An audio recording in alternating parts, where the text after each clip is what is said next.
I have some interesting videos from your channel that we'll share in a little bit. But first, let's go ahead and get right to the drone news. Stop the music. It's time for news.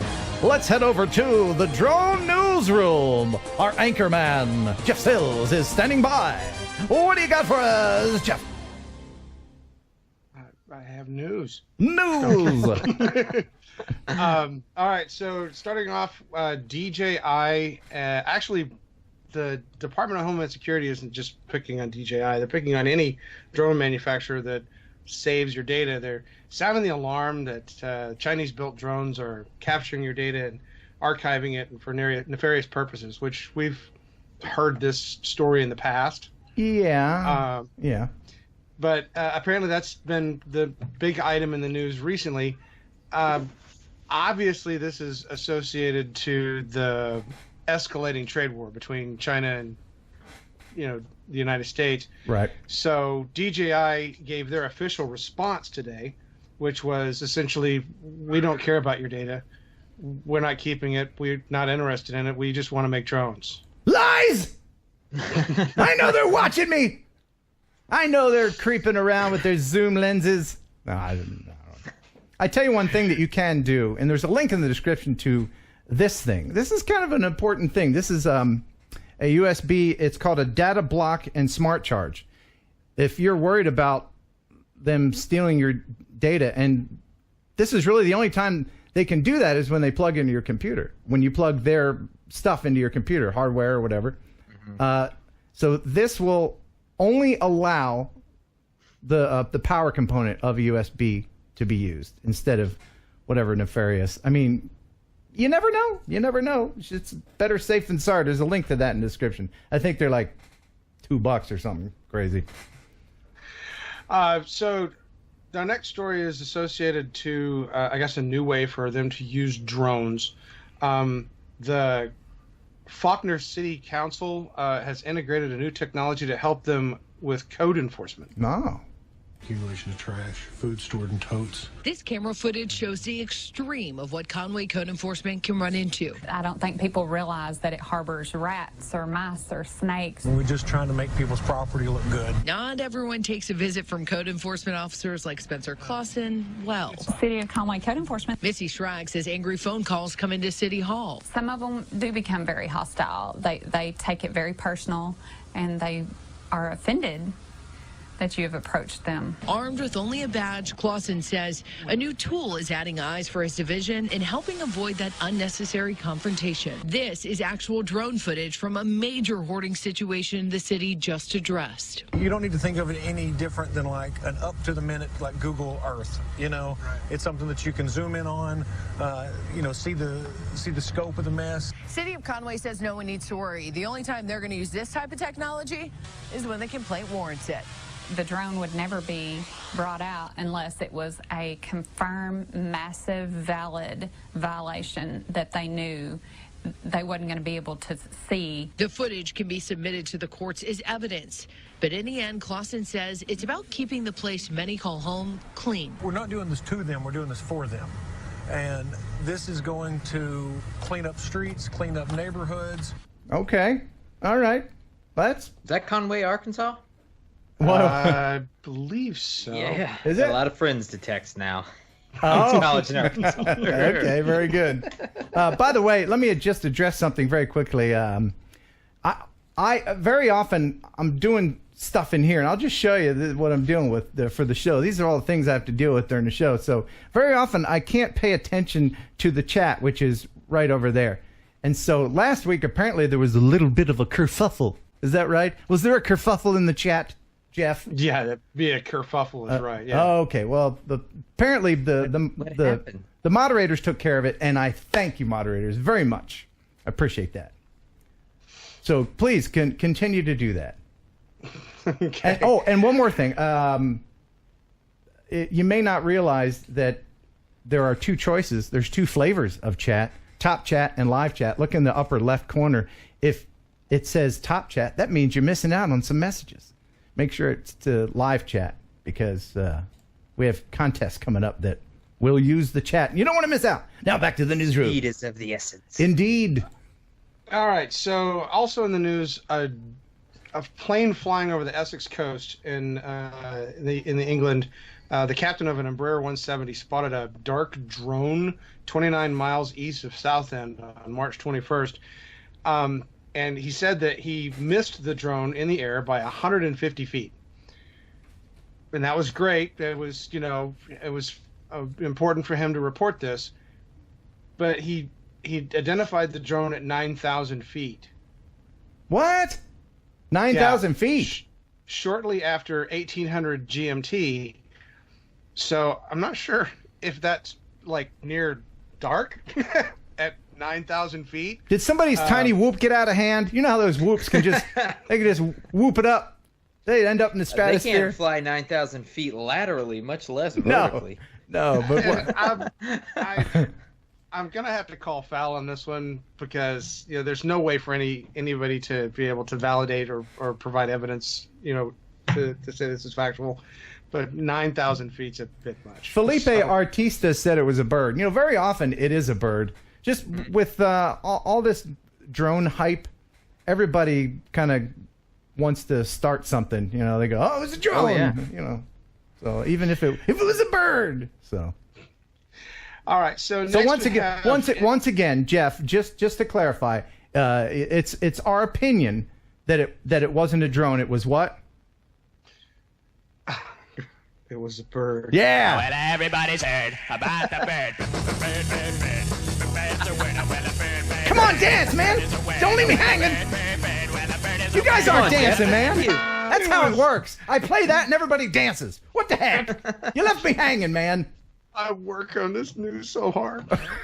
Anyway, Israel's Ben Gurion University has developed a quadcopter that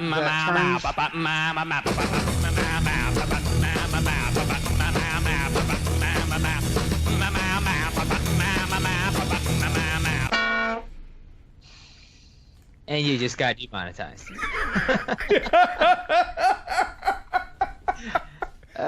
Now back to you in the newsroom.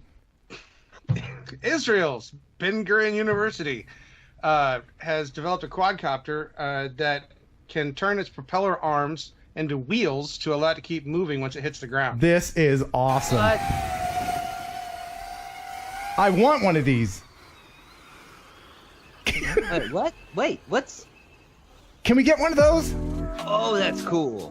What a great idea. I'm surprised nobody's thought of that Amazon sooner. Needs. That's what Amazon needs. That's the key. We need one of those. Get it right up to the door. Oh, that makes... It's a hybrid vehicle that they've dubbed the F-Star. And really is a pretty impressive little design. That's hilarious. Makes a great Christmas gift. Or stocking stuffer. I want one. Look at that thing go. Yeah. The blade still spinning while it rolls around is probably a little bit of a problem, but... well, it uses the same motor. I don't know how they would stop it. Look at this. Oh, there's a car. No problem. Cut fuel line. Who cares? You ever see those kids that can roller skate like that under a car? Yeah. Those are impressive. They don't have any bones. They're all just ligaments. That is so cool. I want one, Jeff. Cool piece of tech. Where can we get one? That's a prototype from what I understand, but it is something that's being developed by the university. So hopefully we'll see something like that come out of the market. Oh, heck yeah. That is so fun. That's really sweet. Castle Hill Drone Race Group is using drone racing to help raise money for computers for kids. And I've perfected it over the past many, many years. It's my baby. Olaf Hitchwa is passionate about drones, a passion that started when he was 10 years old. So I got into RC maybe, I think like 7 years ago now, just toy helicopters. Then I saw this video of people racing through a forest in France, and I was hooked. It was like 4 years ago, and ever since then, like, drones have been a big, big part of my life. Drones are also a big part of these racers' lives as they battle during the 3rd annual Castle Hill Drone Race to benefit Computers for Kids, an organization that helps kids from low-income households discover STEM careers. To go through the obstacle course, racers strapped on their goggles to see through a camera strapped on the drone, an experience participants describe as out of this world. It feels like your mind and out of body experience where you're way up there, but you're actually down here, and you can see yourself, you can fly around yourself. You're seeing the whole world from a different perspective. A perspective that keeps Hitchwell passionate about drones and the new paths they can offer. There's always, a new part. There's always someone who thinks, oh, I've got, a new motor. I'm going to be so much faster. And, it's always so dynamic. It's never constant. There's always a new pilot. And I think I stay interested because it never gets old. There's just always new stuff. Could he be any more excited? Wow. That is... Ken, you need to get that kid on the show. No kidding. That is... his energy is contagious. Oh my gosh. That was awesome. But I do have to say one thing.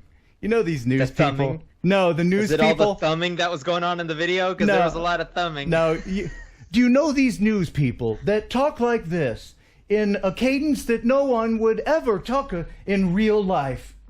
He's passionate about drones. Nobody talks like this in real life. News people do it all the time, especially in small market stations. I know. I feel like there's like one school of like television journalism. Yes. They all learn this cadence. Yeah, they're all doing this thing. They're all doing an impression with his friends. They're doing an impression of one guy. One guy that did that some like dude years like ago. 50 years ago. Right. Like it was the Kennedys. But I do want to thank 400 AGL, $10 super chat. I was flying my drone at about 2,500 feet the other day and have video too, but only 350 AGL from the top of the hill. Smiley face. You tricked us. And Trey Rose, $10 super chat. Thank you so much. Very, very much appreciated. Anyone else who would like to super chat, it is most welcome at this time. And now back to you in the studio. Yeah, okay. Drone recently captured a photograph of a trio inching along a 300-foot high path branded the scariest path in the UK. Oh my gosh, what is up with this? This is nutty. Look at that. This jaw-dropping image was I guess, a father with his two daughters walking along this cliffside. It is a straight 300-foot drop. There's no handrails, no nothing. And so the guy flying the drone is not that gentleman right there. No, correct? Okay. No, this was somebody else that saw them and brought the drone up and filmed them as they crossed that path. Where was this? It's in Britain, and I'm trying to see. It's Giddy Edge in the Matlock, Bath, Derbyshire. Okay, can this be considered child endangerment? I'm not kidding. I am not kidding. She doesn't look comfortable, that's for sure. I'm not sure exactly what the idea was here, but and they're all holding hands too. They're all holding hands too. The one goes down. They're all going to go down. Grip on the wall. Yeah. She's like. That's insane. Needless to say, don't do that. Yeah. Lower to the ground. Yeah. Oh. All right. So. Mars RC, $2 super chat. Hey Ken, any suggestions for a new drone channel? To watch or to start? I guess to start. Yeah, to start, I would say a great new drone channel would be one that you are passionate about. There you go. Don't choose a topic for your channel based on what others are doing, unless that is what you're into. If you're into drones, then do a drone channel and do it your own way. Find your own niche. Yeah. All right, so the historic demolition of a Lehigh Valley icon Sunday morning received a lot of camera time recently. Oh, this is great. Chris, you love explosions. Here you go. Oh, yeah. Where's this, Jeff? This is in Lehigh Valley. Is that in America? Yeah. Okay. It's Martin Tower. and I'm looking to see if they have which state this is in. It's Bethlehem. Man, there was literally no other buildings around that, but for a long while. Yeah, it's the Really out Bethlehem of place building. You know, Bethlehem Steel headquarters is what they were blowing up. I've Did filmed. they think that was going to be like a big metroplex, and they're like, didn't work out. Let's build the tallest building. Sometimes people just build buildings out in the middle of nowhere. But I've been to 2 bridge demolitions, but I've never been to an implosion. You know, to film it. I would love to do that. Love to do that. Yeah, that one was really impressive, and that's Bethlehem, PA, is where that is for you, Chris. Okay. Okay, so DJI, this is hot off the presses. DJI has announced very recently that they're going to be implementing the ADS-B technology to allow drones to detect other traditional aircraft flying nearby, and they call it DJI has been on AirSense. the leading edge of innovation, especially when it comes to safety. From automatic return to home, to altitude limits, to obstacle avoidance, to our pioneering of geofencing. Now we're taking the next step, giving almost all drone pilots the ability to detect airplanes and helicopters that are flying nearby. We call that DJI AirSense. AirSense uses a special signal called ADS-B that airplanes and helicopters transmit to show their location. When AirSense receives an ADS-B signal, the DJI mobile app alerts the pilot with enough time to take action. ADS-B was designed for airplanes and helicopters, but already there are more drones in the sky than either of them. Drones are going to play a very significant role in the continued evolution of aviation. And we, as an industry, all need to figure out how we adapt to that. Well, safety is the #1 fundamental aspect of aviation. DJI has done a really good job of being very inclusive and collaborating with the manned aviation community. The FAA is requiring traditional aircraft to install ADS-B transmitters by the year 2020. There's no mandate for drones to have ADS-B receivers, but DJI wants to be a good partner in the use of airspace. That's why we're building AirSense into almost all of our drones. I think AirSense is going to be very beneficial to pilots like me that use drones responsibly. It'll give more situational awareness and visibility to the drone user that otherwise they might not have. AirSense is already installed in DJI's newest systems, like the Matrice 200 series and the Mavic 2 Enterprise. And now, DJI is committing to installing AirSense in all the drones it makes over 250 grams. DJI's decision to equip the majority of its drones with ADS-B is a very positive development and an important safety improvement in the use of drones in the national airspace system. Safety really is the most important thing. So when we design and implement our safety features, we always have as the top priority contributing to the safety of the airspace that we share. So your thoughts about that? I am very impressed with it.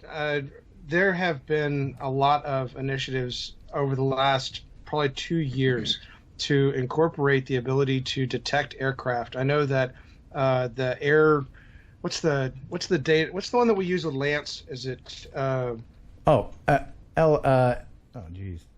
Yeah, LAANC or something. Yeah, AirMap had. They were going to incorporate something in the AirMap that would identify to you if there was a plane nearby. And that was one of the reasons why in AirMap you can fly your DJI drone from the app versus using the DJI 4 Go or Go 4. And it was supposed to be able to give you the notification that there's an aircraft in your area. This is light years ahead of that. This is physical hardware in the drone receiving the signal. It has a lot of great potential. Yeah, I mean, we knew when this whole drone stuff began that it wasn't going to be the Wild West of drones forever. We weren't going to be able to just fly anywhere we wanted forever. Well, and it advanced so fast. You know, like it went from, you know, taking these small LiPo batteries where everybody's just kind of trying to figure out, like, oh my goodness, how can I get 2, more minutes of flight time out of a 7-minute flight time, to now where we're flying for half an hour. I mean, it had to happen eventually. Right, and the skies are getting more crowded too. So this is actually very responsible. However, Jeff, you know that there's a certain group of people that aren't going to be happy with anything that tries to help us be safer. Yeah. So, I mean... You know who I'm talking about. Drone Strike. Drone Strike LLC. Thank you so much. $10 super chat. I need eyes for my AG drone. Big ones. Okay. I got big eyes. I got small eyes. I got them in chocolate and vanilla. These actually do keep birds away from your drone. They really do. I know it looks cool to have. Guaranteed. Guaranteed, or Chris Rollins will buy you another drone. Yeah. Not No, really. you. This Not is your really. show. Yeah. I just sit in from time to time. If you want these, $10 super chat, or you can send PayPal to kenheronupload@gmail.com. Okay. Last but not least, yeah. 2 weeks ago we had a story about Reed Trimmer, the guy that chases tornadoes, rides around the Dominator 3. He had been throwing FPV drones up into tornadoes to take footage of them. He got into the news again recently when he was caught in some of the tornadoes that went through Oklahoma. I believe you have some video for this. Well, one thing you may not realize is that initially I thought that was dirt with the tornado that it was kicking up, but in hindsight, it was actually field manure. So I was digging all that field manure out of my ears, and it was covered all over my face as well, all over the inside of the vehicle. But you never want to get that close to a tornado unless you do have a vehicle like this, the Dominator 3 back behind me, which has instruments on the roof as well. So we were measuring wind speed inside that tornado. We had the drones in the air as well that were flying circles around the tornado as we were inside of it. Unfortunately, I was a little bit away from the vehicle. I was about 50 feet away when the dust cloud arrived, so I couldn't see anything inside. So I just had to point my back into the wind and hunker down. I knew that it was going to be a very weak tornado, just a quick pop of wind there. But then just to the north is when it matured and consolidated, and the funnel came down. It was illuminated bright white by the sun back behind us, and that was the first of about 3 to 4 tornadoes produced. Okay, so let me ask you a question. And that's manure on his face. Jeff, shouldn't he be fired? Fired? For being faced at work. Thank you, and good night. Thank you. Good night. That's it. We're out.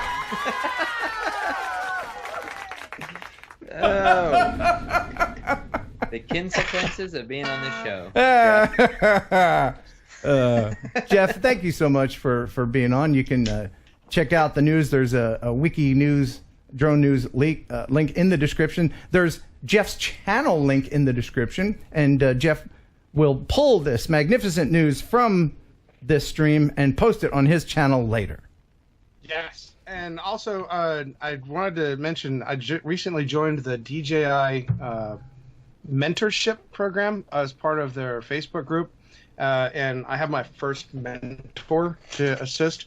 So I want to give a special shout out to John Kelleher, who is the person that I'm assisting right now. Currently, he has a Phantom 3 Standard that he needs a camera put on. So I'm going to assist him in getting that repaired. Very good. You're the man for that, that's for sure. Awesome. Thanks, man. Thanks for the news. See you, man. Sir. All right. Thanks for stopping by. Now get out. See ya. I gotta love that, Jeff.